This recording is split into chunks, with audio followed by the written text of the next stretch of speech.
नमस्कार दोस्तों, आज के हमारे इस वीडियो में हम आपके लिए देवशयनी एकादशी की व्रत कथा लेकर आए हैं।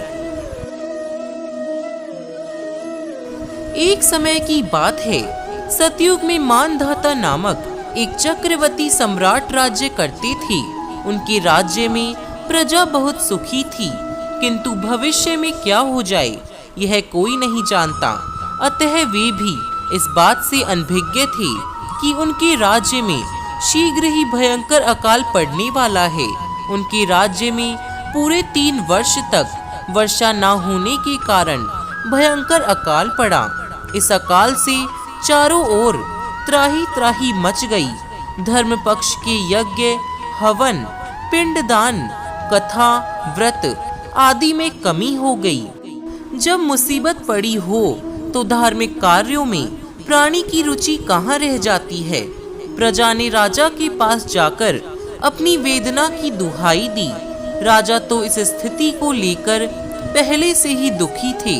वे सोचने लगे कि आखिर मैंने ऐसा कौन सा पाप कर्म किया है जिसका दंड मुझे इस रूप में मिल रहा है।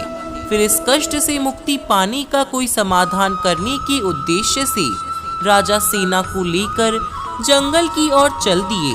वहां विचरण करते करते एक दिन वे ब्रह्मा जी के पुत्र अंगिरा ऋषि के आश्रम पहुंचे और उन्हें साष्टांग दंडवत प्रणाम किया। ऋषिवर ने राजा को आशीर्वाद दिया। फिर जंगल में विचरने वे अपने आश्रम में आने का प्रयोजन जानना चाहा। तब राजा ने हाथ जोड़कर कहा, हे महात्मन, सभी प्रकार से धर्म का पालन करता हुआ भी मैं अपने राज्य में दुर्भिक्ष का दृश्य देख रहा हूँ। आखिर किस कारण से ऐसा हो रहा है, कृपया इसका समाधान करें। यह सुनकर महर्षि अंगिरा ने कहा, हे राजन, सब युगों से उत्तम यह सतयुग है। इसमें छोटे से पाप का भी बड़ा भयंकर दंड मिलता है। इसमें धर्म अपने चारों चरणों में व्याप्त रहता है। ब्राह्मण के अतिरिक्त किसी अन्य जाति को तप करने का अधिकार नहीं है, जबकि आपके राज्य में एक शूद्र तपस्या कर रहा है। यही कारण है कि आपके राज्य में कई वर्षों से वर्षा नहीं हो रही है। जब तक वह काल को प्राप्त नहीं होगा तब तक यह दुर्भिक्ष शांत नहीं हो सकता।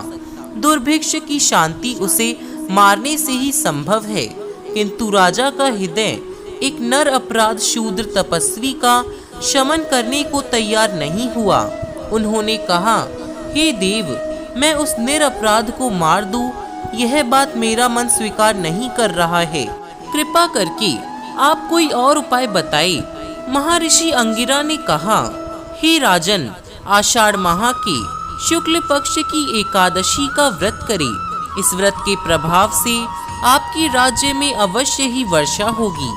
राजा अपने राज्य की राजधानी लौट आए और चारों वर्णों सहित देवशयनी एकादशी का विधि पूर्वक व्रत किया। व्रत के प्रभाव से उनके राज्य में मूसलाधार वर्षा हुई और पूरा राज्य धन धान्य से परिपूर्ण हो गया। ब्रह्मवैवर्त पुराण में देवशयनी एकादशी के विशेष महात्म्य का वर्णन किया गया है। इस व्रत से प्राणी की समस्त मनोकामनाएं पूर्ण होती है और अंत में मोक्ष की प्राप्ति होती है। तो दोस्तों, कैसी लगी आप सभी को आज की हमारी यह कहानी? हमें कमेंट बॉक्स में लिखकर जरूर बताइएगा। जय श्री हरि विष्णु।